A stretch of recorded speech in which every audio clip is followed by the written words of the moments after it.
இதற்காக இந்த இயேசு சிலுவையில் மரிக்கணும், ஏன் அவர் சிலுவையில் ரத்தம் சிந்தணும், அதை பற்றி சில காரியங்களை தெளிவாக நாம் அறிந்து கொள்ள வேண்டும்.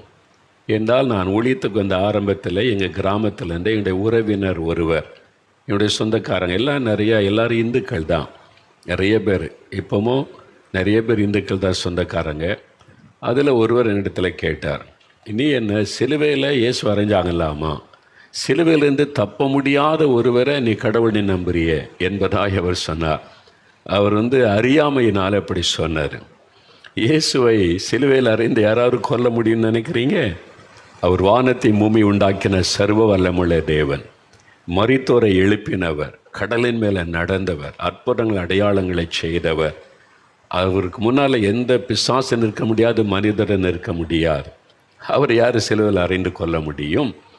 அவராகவே தம்மை தாமே சிலுவை மரணத்திற்கு ஒப்பு கொடுத்தார். அதுதான் வேதம் சொல்லுகிற சத்தியம், அதுதான் உண்மையும்.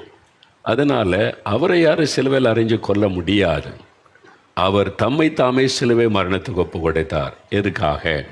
சில வேத வசனத்தை நான் உங்களுக்கு வாசிக்கிறேன். 1 கொரிந்தியர் 15ஆம் அதிகாரம் 3-4 வசனங்களை வாசிக்கிறேன். 1 கொரிந்தியர் 15ஆம் அதிகாரம் 3-4 வேத வசனங்கள். கிறிஸ்துவானவர் வேத வாக்கியங்களின்படி நமது பாவங்களுக்காக மரித்து அடக்கம் பண்ணப்பட்டு வேத வாக்கியங்களின்படி 3ஆம் நாளில் உயிர்த்தெழுந்தார். இயேசு கிறிஸ்து வேத வாக்கியங்களின்படி நமது பாவங்களுக்காக சிலுவையிலே மரித்து அடக்கம் பண்ணப்பட்டு வேத வாக்கியங்களின்படி 3ஆவது நாளில் உயிர்த்தெழுந்தார். பாருங்கள், இயேசுடைய மரணம் என்பது தற்செயலாய் நடந்த ஒரு காரியம் அல்ல. அது தேவனுடைய திட்டம், தேவனுடைய ஒழுங்கு. அது உலக தோற்றத்தில் ஆரம்ப நாட்களிலேயே ஆதாம் ஏவாள் பாவம் செய்த பொழுது அவர் மரித்து மக்களுக்கு ஒரு மீட்பை உண்டாக்க வேண்டும் என்பது முன்குறிக்கப்பட்டது. அதனால தான் அந்த ஸ்திரியின் வித்தாகிய இயேசு வெளிப்பட்டு சாத்தானுடைய தலையை நசுக்குவார், சிலுவையில் அவர் மரிக்கும் பொழுது பிசாசின் தலையை நசுக்குவார் என்பது வேத புஸ்தகத்தின் முதல் புஸ்தகத்திலேயே தீர்க்க தரிசனமாய் எழுதப்பட்டிருக்கிறது. 6000 ஆண்டுகளுக்கு முன்பாகவே, இந்த உலக தோற்றத்தின் ஆரம்ப காலத்திலேயே அது தீர்க்க தரிசனமாக சொல்லப்பட்ட வார்த்தை. சுமார் 1000 ஆண்டுகளுக்கு முன்னால், அதாவது கிறிஸ்துவுக்கு முன், இயேசு பிறப்பதற்கும் ஒரு 1000 ஆண்டுகளுக்கு முன்னால், இன்றிலிருந்து ஒரு 3000 ஆண்டுகளுக்கு முன்னால் தாவீது என்கிற ராஜா இஸ்ரவேல் தேசத்தில் ஆளுகை செய்தார். அவர் பரிசுத்தாவியினால் நிரப்பப்பட்டிருந்தவர். ஒரு பக்கம் அவர் ராஜா, இன்னொரு பக்கம் தீர்க்கதரிசி. அவர் தீர்க்க தரிசனமாக 22ஆம் சங்கீதத்தில் இயேசு தேவன் மனிதனாக எப்படி அவர் சிலுவிலே மரிப்பார் என்பதை எழுதி வைத்திருப்பதை நீங்கள் வாசிக்க முடியும். நீங்கள் 16வது வசனம் வாசிக்கும் போது சங்கீதம் 22:16 அவருடைய கை கால்கள் உருவ குத்தப்படும், ஆணியினால் குத்தி கடாவப்படும் என்பது சொல்லப்பட்டிருக்கிறாரு. 18வது வசனத்தில் வாசித்தால் அவருடைய வஸ்திரத்தை சீட்டு போட்டு பங்கிட்டு எடுத்துக்கொள்வார்கள். அவருடைய வஸ்திரத்தை அப்படி தான் எடுத்துக்கொண்டார்கள் என்பது நமக்கு தெரியும், வேதத்தில் சொல்லப்பட்டிருக்கிறாரு. இது நடப்பதற்கும் 1000 வருஷத்துக்கு முன்பாகவே அவைகள் தீர்க்க தரிசனமாக எழுதப்பட்டிருக்கிறவைகள். அதே மாதிரி கிறிஸ்துவுக்கு முன் 700 ஆண்டுகளுக்கு முன்பாக ஏசாயா என்கிற தீர்க்கதரிசி தோன்றினார். அவர் தீர்க்க தரிசனமாய் சொன்ன காரியம் ஏசாயா 53ஆம் அதிகாரத்தில் சிலுவையில் எப்படியெல்லாம் அவர் பாடுபடுவார், நொறுக்கப்படுவார், அவர் சிலுவையில் தன்னை அர்ப்பணித்து கொள்ளுவார் என்பதெல்லாம் தீர்க்க தரிசனமாக எழுதப்பட்டிருக்கிறாரு. ஆனால் தான் வசனம் சொல்ல, வேத வாக்கியத்தின்படி தீர்க்க தரிசனத்தின்படி இயேசு மரித்து தீர்க்க தரிசனத்தின்படி இயேசு உயிர்த்தெழுந்தார் என்பதாய் பார்க்கிறோம். இப்போ இயேசு உயிரோடு இருந்த பொழுது பரிசுத்த மத்தேயு எழுதின சுவிசேஷம் 16ஆம் அதிகாரம் 21வது வசனம் பாருங்கள். வேத புஸ்தகத்தில் மத்தேயு 16:21 அது 25வது பக்கம் புதிய ஏற்பாட்டில் பார்க்க முடியும். அப்போ இயேசு என்ன சொல்கிறார் கவனிங்க. அது முதல் இயேசு தாம் எருசலேமுக்கு போய் மூப்பராலும் பிரதான ஆசாரியராலும் வேதபாரகராலும் பல பாடுகள் பட்டு கொலையுண்டு 3ஆம் நாளில் எழுந்திருக்க வேண்டும் என்பதை தம்முடைய சீஷர்களுக்கு சொல்லத் தொடங்கினார். இயேசு தன் சீஷர்களுக்கு உயிரோடு இருக்கும் பொழுதே சொன்னார், எருசலேமில் என்னை இது மாதிரி அங்கே இருக்கிற மத தலைவர்கள், வேதபாரகர், இது மாதிரி ஆசாரியர்கள் எல்லாம் என்னை பாடுபடுத்தி என்னை கொலை செய்வாங்க சிலுவையில் அறைந்து.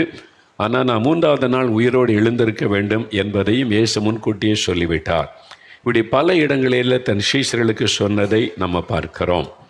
இந்த சிலுவை மரணம் என்பது யாரால் கண்டுபிடிக்கப்பட்டது? இன்றைக்கு உலகத்திலே தூக்கு தண்டனை, மரண தண்டனை என்பது ஒவ்வொரு நாட்டுக்கு நாடு வித்தியாசப்படும்.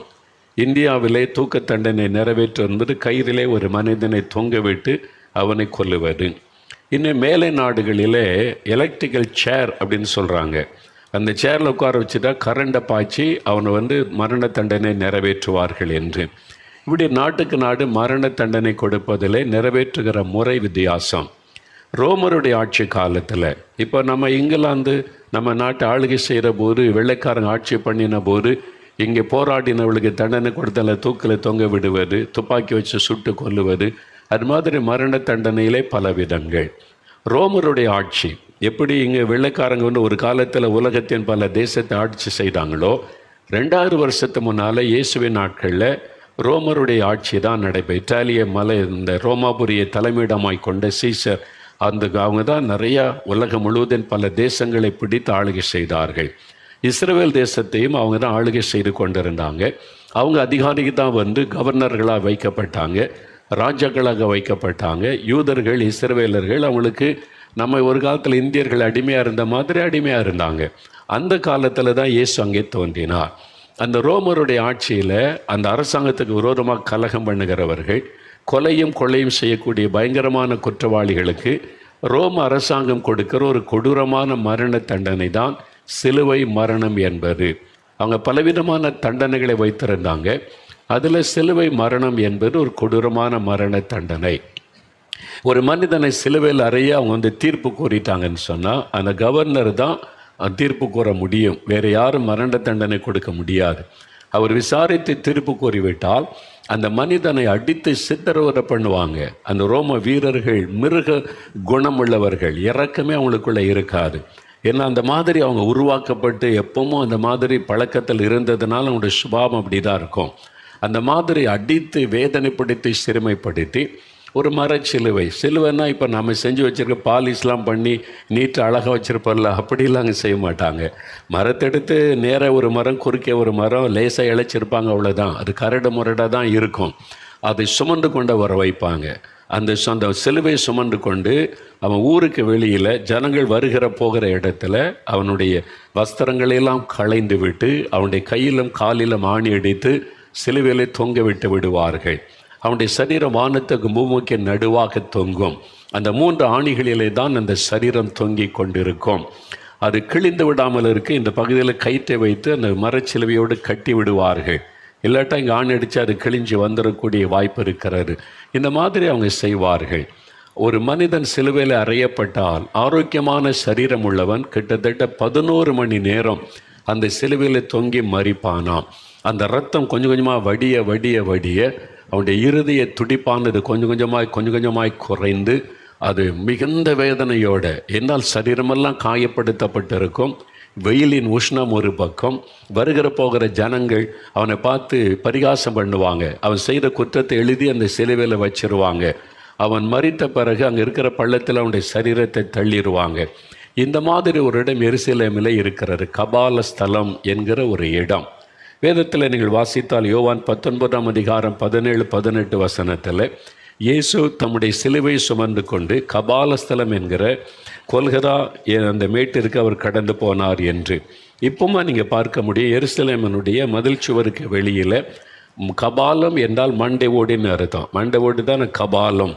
அந்த கபாலஸ்தலம்னா அந்த மலைப்பகுதி, ஒரு பாறை ஒரு மண்டை ஓடு போன்ற அமைப்பில் இருக்கும். 2 கண்கள் மூக்கெல்லாம் அதில் தெரியும். இப்பவும் அந்த மலைப்பகுதி இருக்கிறது. அந்த மாதிரி கபாலஸ்தலம், மண்டை போடு போன்ற அமைப்புள்ள ஒரு மலைப்பகுதி. அந்த பகுதியில் தான் சிலுவையில் அறைந்து அது கீழே பெரிய பள்ளம் இருக்குமோ, அதில் சரீரத்தை தள்ளி விடுவார்கள். அங்கே இரத்தமாக இருக்கும். அந்த மாதிரி தான் கொடூரமாய் மரண தண்டனை நிறைவேற்றுவது ரோமருடைய ஒரு கொடூரமான மரண தண்டனை என்பது. இயேசுவும் அப்படிப்பட்ட மரணத்திற்கு தன்னை அர்ப்பணித்து கொண்டார் என்பதாக நம்ம பார்க்கிறோம். அவர் தம்மை தாமே சிலுவையிலே மரிப்பதற்கு அர்ப்பணித்து கொண்டார். வேத புஸ்தகத்தில் கலாத்தியர் 1ஆம் அதிகாரம் 4வது வசனம், எபேசியர் 5ஆம் அதிகாரம் 2வது வசனம், தீத்து 2ஆம் அதிகாரம் 14ஆம் வசனம், இந்த வசனத்தெல்லாம் நீங்கள் பார்த்தா தெரியும். இயேசு தம்மை தாமே மரணத்திற்கு, சிலுவை மரணத்திற்கு அர்ப்பணித்து கொண்டார். அவரை விசாரித்த பிலாத்து இவரிடத்தில் ஒரு குற்றத்தை நான் பார்க்கலைன்னு சொல்லுகிறார். குற்றமே செய்யாதவர் என்று அந்த நீதிபதி சொல்லுகிறார். ஆனால் அந்த மதவாதிகள் அவர் மேலே பொறாமை கொண்டு எழுப்பி அவரை சிலுவையில் அறிஞ்சு கொல்லணும்னு கட்டாயப்படுத்தி சிலருக்கு லஞ்செல்லாம் கொடுத்து இயேசுக்கு விரோதமாய் சத்தமிட வைக்கிறாங்கன்னு சொல்லப்படுகிறாரு. அதெல்லாம் நடந்து மக்கள் அப்படி எதிர்க்கிற ஒரு கூட்டத்தை அந்த மதவாதிகள் எழுப்பிட்டாங்க. அதனால் அவர் தன்னுடைய பதவியை காத்து கொள்ள இயேசு குற்றமற்றவர் என்று தெரிந்தும் குற்றவாளியாக அந்த சிலுவையில் அறைந்து உங்கள் இஷ்டப்படி செய்யுங்க, நான் பார்த்தனால கை கழுவி அனுப்பிட்டார் என்பதாய் நம்ம பார்க்க முடியும். அப்போது குற்றமற்றவர் என்று தீர்ப்பு சொன்ன பிறகு ஒருத்தருக்கு மரண தண்டனை கொடுத்ததென்றால் இயேசுவுக்குத்தான் அது. அப்போ இயேசு தன்னை அர்ப்பணித்து கொண்டார் அந்த மரணத்திற்கு. ஏன் அந்த மாதிரி மரணத்துக்கு இயேசு அர்ப்பணிக்கணும்? அவரை சிலுவை அறையுவதற்கு முன்பாக என்ன செய்தாங்கன்னு பார்த்தீங்கன்னா, மத்தேயு 27ஆம் அதிகாரம், மத்தேயு 27ஆம் அதிகாரம் 27 30 வசனம் வரைக்கும் அந்த சிலுவை பாடுகள், சிலுவையில் அறையப்படுவதற்கு முன்பாக அவர் எவ்வளோ பாடுபடுத்தினாங்க என்பதற்கு சில வசனத்தை நான் வாசிக்கிறேன். அப்பொழுது தேசாதிபதியின் போர் சேவகர் இயேசுவை தேசாதிபதியின் அரண்மனையிலே கொண்டு போய், அந்த கவர்னர் பிலாத்து என்கிற கவர்னர், அவர் தான் தேசாதிபதி என்று அழைக்கப்படுகிறவர். அப்படி அரண்மனை, பெரிய அரண்மனை, அங்கே கைதிகளை வைத்து சித்திரவதை பண்ணுறதுக்குன்னா இடங்கள் எல்லாம் இருக்கும். அங்கே தான் இயேசுவை கொண்டு போகிறாங்க. போர் சேவகர்கள், கிட்டத்தட்ட 300 போர் சேவகர்கள் அந்த அரண்மனையில் இருந்தவங்கெல்லாம் ஒன்று கூடி இயேசுவை பரிகாசம் பண்ணுவது, அடித்து சித்திரவதை பண்ணினார்கள் என்று சரித்திரம் சொல்லுகிறது.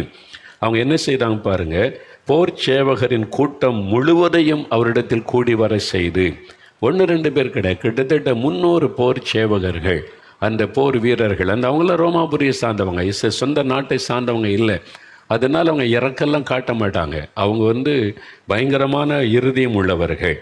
அவரிடத்தில் அவர் வஸ்திரங்களை கழட்டி சிவப்பான மேலங்கியை இயேசுவுக்கு உடுத்தி முள்ளுகளால் ஒரு முடியை பின்னி இயேசுவின் சிரசின் மேல் வைத்து அவர் வலது கையில் ஒரு கோலை கொடுத்து அவர் முன்பாக முழங்காற்படியிட்டு யூதருடைய ராஜாவே வாழ்க என்று அவரை பரியாசம் பண்ணி அவர் மேல் துப்பி அந்த கோலை எடுத்து இயேசுவின் சிரசில் அடித்தார்கள்.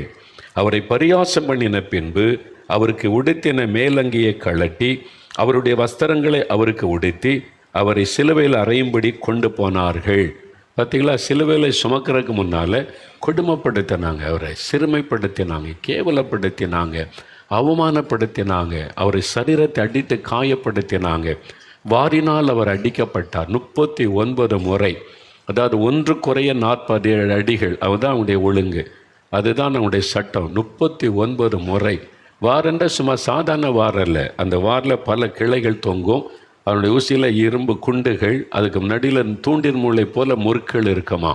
அதை வைத்து ஒரு மனிதனுடைய முகத்தில் அந்த முதுகில் அடித்தால் அந்த சதைக்குள் அது பதிந்து விடும். அவன் இழுக்கும் பொழுது சதைகளை பெய்த்து கொண்டு வரும்.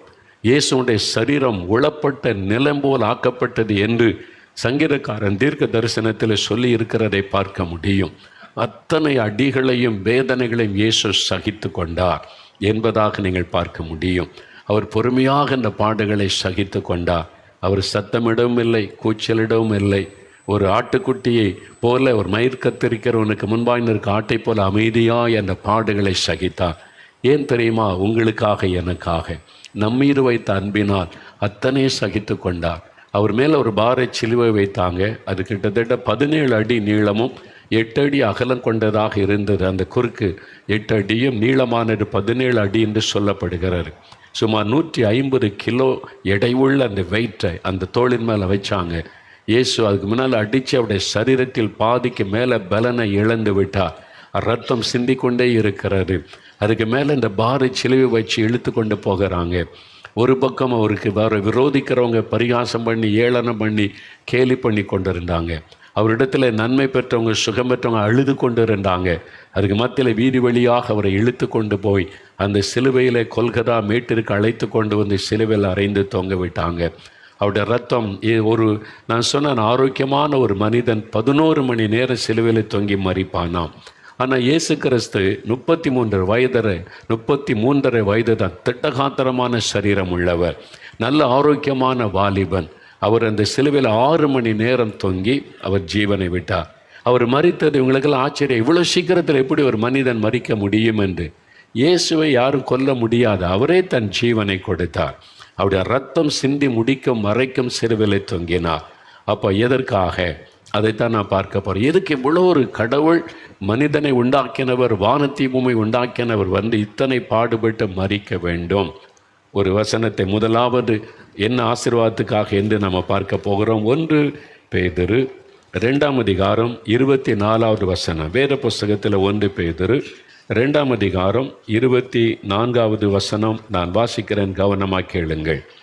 நாம் பாவங்களுக்கு செத்து நீதிக்கு பிழைத்திருக்கும்படிக்கு இயேசு தாமே தமது சரீரத்திலே நம்முடைய பாவங்களை சுமந்தார், அவருடைய தழும்புகளால் குணமானீர்கள். நாம் பாவங்களுக்கு செத்து நீதிக்கு பிழைக்க நம்முடைய பாவங்களை தன்னுடைய சரீரத்தில் சிலுவையின் மீது சுமந்தார். அப்போ அவர் சுமந்து கொண்டு போனது ஒரு பார மரச்சிலுவை அல்ல, வெளியிலே பார்ப்பதற்கு ஒரு மரச்சிலுவை. நம்முடைய பாவங்களை அவர் சுமந்தார் என்று வேதம் சொல்லுகிறாரு. ஏன் நம்முடைய பாவங்களை அவர் சுமக்க வேண்டும்? இன்றைக்கி மனிதனுடைய மிகப்பெரிய பிரச்சனை என்ன தெரியுமா?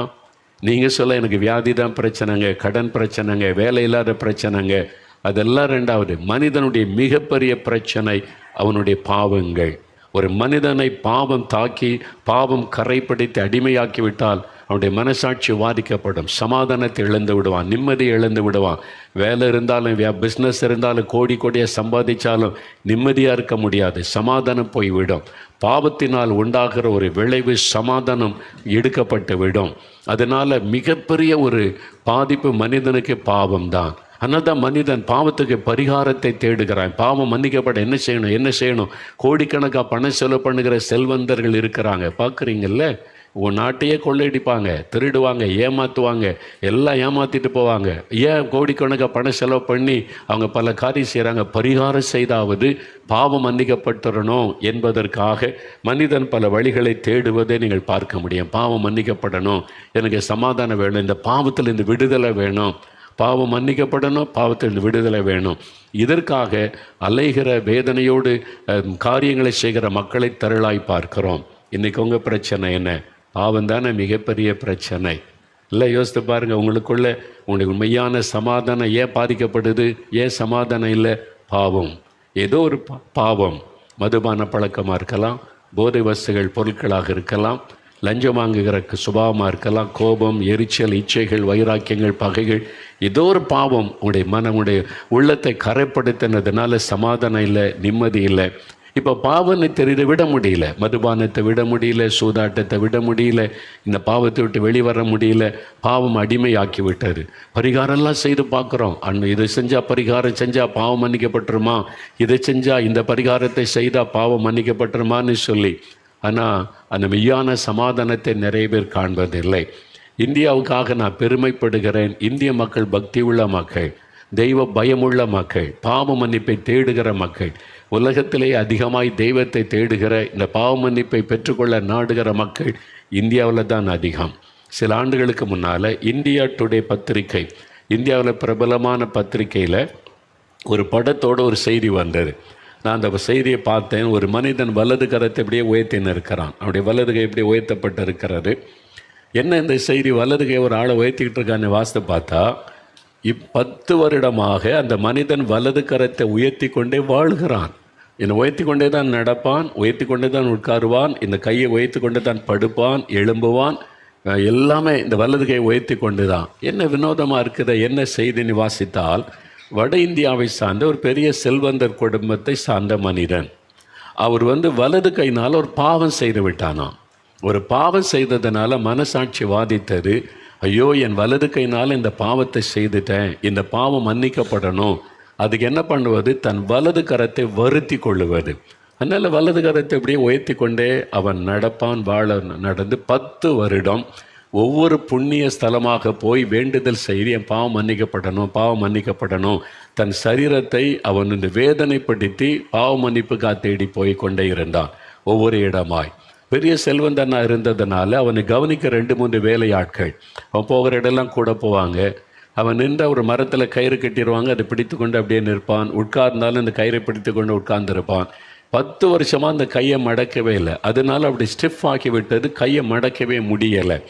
இது அந்த செய்தியில் வந்த அந்த செய்தி. அப்போ அந்த மனிதன் தனக்கு பாவம் மன்னிக்கப்படணும், இந்த பாவத்தின் விடுதலைப்படணும்னு சொல்லி அதற்கு பரிகாரம் செய்கிறேன் என்று தன்னையே வருத்தி கொண்டு எத்தனையோ இடங்களுக்கு போய் என்னென்னவோ பணத்தெல்லாம் செலவு பண்ணி செய்கிறோம்.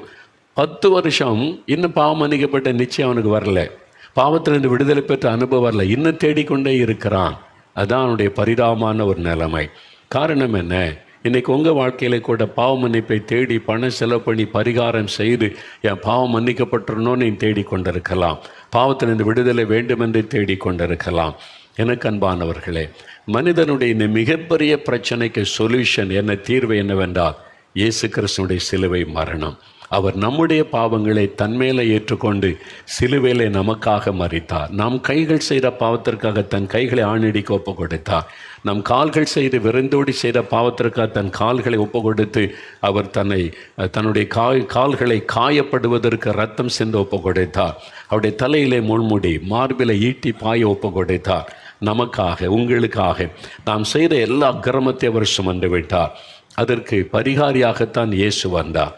ஆம் பிரியமானவர்களே, மனிதனுடைய பாவத்திற்கு பரிகாரி இயேசு. வேதத்தில் சொல்லப்படுகிறது, நம்முடைய பரிகாரியாயிருக்கிற கர்த்தர் இயேசு கிறிஸ்து. அவர் தான் பாவத்துக்கு பரிகாரம்.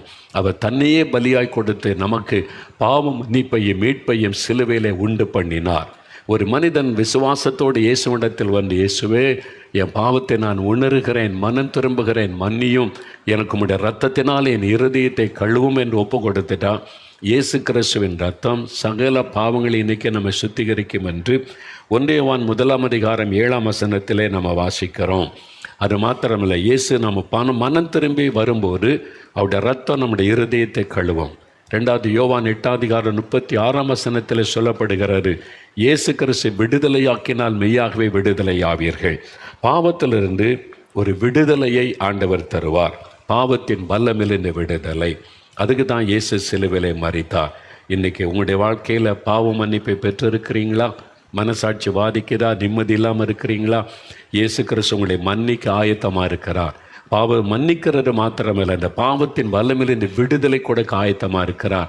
ஐயா, நான் பாவி, என் பாவத்தையும் மன்னிப்பாரா? எனக்கு விடுதலை கிடைக்குமா? நிச்சயமாய் விடுதலை கிடைக்கும். ஆண்டவர் உங்களுடைய பாவத்தின் வல்லமிலிருந்து விடுதலை ஆக்குவார். இன்றைக்கு உங்களுக்கு விடுதலை நாள். இயேசு உங்களுக்கு விடுதலை கொடுக்கத்தான் சிலுவையில் ரத்தம் சிந்தினார். இயேசு கிறிஸ்துவின் ரத்தம் சகல பாவங்களை நீக்கி சுத்திகரிக்கும். அது மாத்திரம் நம்மை சகல அக்கிரமத்திலிருந்து விடுதலையாக்க இயேசு சிலுவையிலே தன்னை பலியாய் கொடுத்தார் என்று தீத்து 2:14 வேதத்தில் எழுதப்பட்டிருக்கிறார். உங்களுக்கு விடுதலை கொடுக்க இயேசு சிலுவையிலே தன்னை ஆணிகளால் கடவப்பட ஒப்பு கொடுத்தார். அவருடைய இரத்தத்துக்கு ஒரு வல்லமை உண்டு. இரத்தம் சிந்ததில் இல்லாமல் பாவ மன்னிப்பு உண்டாகாது என்று வேதம் சொல்லுகிறது. ஆகவே பறவையினுடைய இரத்தம், மிருகத்தினுடைய இரத்தம் மனிதனை பாவத்திலிருந்து விடுவிக்க முடியாது, பாவ மன்னிப்பை கொடுக்க முடியாது. ஒரு பறவை மிருகத்தினுடைய இரத்தம் பாவத்தை மன்னிக்குதுன்னா, மனுஷன் எல்லா பாவத்தையும் செஞ்சுட்டு ஒரு மிருகத்தை பலி செலுத்திட்டு போய்கிட்டே இருப்பான். அது அவனுக்கு விடுதலையும் நிம்மதியே தராது. ஒரு மனுஷனுடைய இரத்தம் சிந்தப்படணும், அது பரிசுத்த இரத்தமாக இருக்கணும். அப்போ தான் மன்னிப்பு உண்டாக்கப்பட முடியும். அதனால் உலகத்தில் மனிதர்கள் பார்த்த எல்லாரும் பாவம் செய்து தெய்வ மகிமை இழந்து விட்டோம். ஆகவே தேவன் கடவுளே மனிதனாய் வந்து பரிசுத்தமாய் வாழ்ந்து தன்னுடைய பரிசுத்தமுள்ள இரத்தத்தை சிந்த தன்னை அர்ப்பணித்து அப்படித்தான் காணக்கூடாத இறைவனாய் இருந்தவர் இந்த உலகத்தில் ஒரு மனிதனாக இயேசு என்ற பெயரில் அவதரித்து நம்முடைய பாவங்களை தன்மேலே ஏற்றுக்கொண்டு சிலுவையில் இரத்த சிந்த மரித்தார். ஆனால் தான் கடைசி சுட்ட இரத்தம் வரைக்கும் இயேசு சிலுவையில் சிந்தினார் என்று வேதத்தில் பார்க்கிறோம். இயேசு மரித்த பிறகு ஒரு ஈட்டியினால் விலாவிலை குத்தினான். அவருடைய இருதயத்தை போய் தொலைத்தது. அந்த இரத்தம் இருதயத்திலிருந்து தான் எல்லா இடம் அனுப்பப்படுகிறது. இரத்தமும் தண்ணீரும் வெளிவந்தது என்று வேதம் சொல்லுகிறது. கடைசி சுட்ட இரத்தமும் வெளிவந்து விட்டது. இதுக்கு மேலே இரத்தமே இல்லை, தண்ணீர் வந்து விட்டது. கடைசி சுட்ட இரத்தம் வரைக்கும் இயேசு சிலுவையில் சிந்தி கொடுத்தது உங்களுக்காக. சகோதரனே, சகோதரியே, இப்போ ஒரு 5 நிமிடம் ஜெபிக்க போகிறோம். ஆண்டவரே, எனக்கும் ஒரு விடுதலை வேணும், எனக்கு இந்த பாவத்திலேருந்து விடுதலை வேணும். இவங்களுக்கெல்லாம் விடுதலை இயேசு தந்திருக்கிறார், எனக்கு ஒரு விடுதலை வேணும், எனக்கு பாவ மன்னிப்பு வேணும் அப்படின்னு சொல்கிறவங்களுக்கு இந்த அற்புதம் எனக்கு வேணும் அப்படின்னு சொன்னால் நீங்கள் முழங்கால் படியிடுங்க. அப்படியே முழங்கால் படியிடுங்க. உங்கள் வீடுகளில் முழங்கால் படியிடுங்க.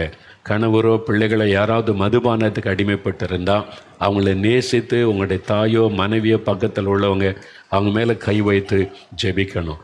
நீங்கள் சொல்லணும், தன் பாவத்தை மறைக்கிறவன் வாழ்வடைய மாட்டான், அறிக்கை செய்து விட்டு விடுகிறவன் இறக்கம் வருவான். இயேசுவே என் பாவத்தை மன்னிங்க, எனக்கு இந்த பாவத்தை இந்த விடுதலை தாங்க. நீங்கள் கேட்கணும், இப்போ நீங்கள் கேட்கணும். ஆண்டவரிடத்தில் சொல்லுங்கள். அப்படியே முழங்கால் படியிடுங்க. முடிந்த எல்லாரும் முழங்கால் படியிட்டு இப்போ நீங்கள் ஜெபிக்கணும். இயேசுவே உம்முடைய இரத்தத்தினால நீங்கள் என்னை கழுவணும், உம்முடைய இரத்தத்தின் வல்லமை எனக்குள்ளே இறங்கணும்னு சொல்லி முழங்கால் நின்று ஒரே ஒரு அடியை மாத்திரம் அப்படியே ஜபத்தோடு பாடும்போது நீங்கள் அறிக்கையிட்டு ஜெபிக்கணும்.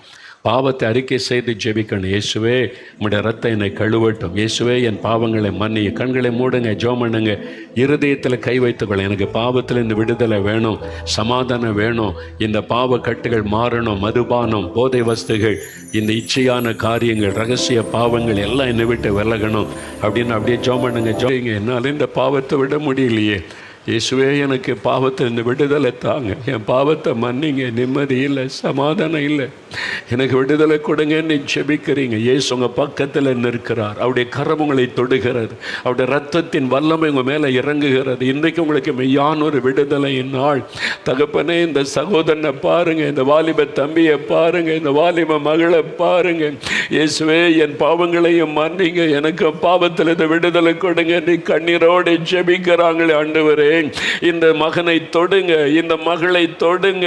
இயேசு கிறிஸ்துவின் ரத்தம் சகல பாவங்களை நீக்கி சுத்திகரிக்கும் என்ற உம்முடைய மாறாத வார்த்தையின்படி உம்முடைய ரத்தத்தின் வல்லமை இவர்களுக்குள் இறங்கட்டும். இன்றைக்கு இப்பொழுது உம்முடைய ரத்தம் அவருடைய இருதயத்தை கழுவி சுத்திகரிக்கட்டும். உம்முடைய ரத்தத்தின் வல்லமை உங்களுக்கு விடுதலையை உண்டாக்குவதாக.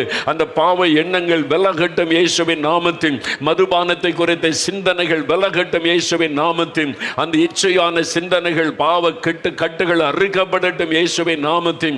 அந்த பாவத்தை தூண்டுகிற ஆவிகள் விலகட்டும் இயேசுவின் நாமத்தில். இந்த மகனுக்கு இன்னைக்கு விடுதலை உண்டாகட்டும், இந்த மகளுக்கு விடுதலை உண்டாகட்டும்.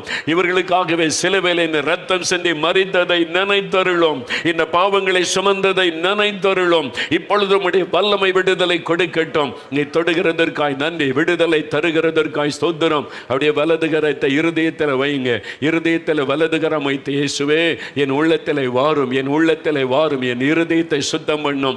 இன்று முதல் எனக்கு இந்த பாவத்தில் இந்த விடுதலை உண்டாகட்டும், பாவ சிந்தனைகள் மாறட்டும், எண்ணங்கள் மாறட்டும், பரிசுத்தம் உண்டாகட்டும். நீங்கள் ஜெபிக்க ஜெபிக்க உங்கள் மேல் ஆண்டவருடைய வல்லமை இறங்குகிறது. ஒரு விடுதலை உண்டாகி கொண்டு இருக்கிறது, பாவ கட்டுகள் அறுக்கப்பட்டு கொண்டு இருக்கிறது, மெய்யான சமாதானம் உள்ளத்தில் வந்து கொண்டு இருக்கிறது. இப்ப சொல்லுங்க, இயேசுவே ஸ்தோத்திரம் சொல்லுங்க. இயேசுவே ஸ்தோத்திரம், எனக்கு விடுதலை தருகிறதற்காய் ஸ்தோத்திரம், என்னை மன்னித்ததற்காய் ஸ்தோத்திரம், பாவக்கட்டு அறுக்கப்படுகிறதற்காய் ஸ்தோத்திரம். இயேசுவே உம்முடைய இரத்தத்தின் வல்லமையினால் எனக்கு விடுதலை தருகிறதற்காய் ஸ்தோத்திரம், ஸ்தோத்திரம், ஸ்தோத்திரம். தகப்பனே, இன்றைக்கு இந்த பிள்ளைகளை தொட்டதற்காய், விடுதலை கொடுத்ததற்காய் ஸ்தோத்திரம். இனி அந்த பாவம் அவளை தொடராதபடி அவளை பாதுகாத்து வழி நடத்தும். இயேசு கிறிஸ்துவின் நாமத்தில் ஜெபிக்கிறோம் பிதாவே, ஆமென்.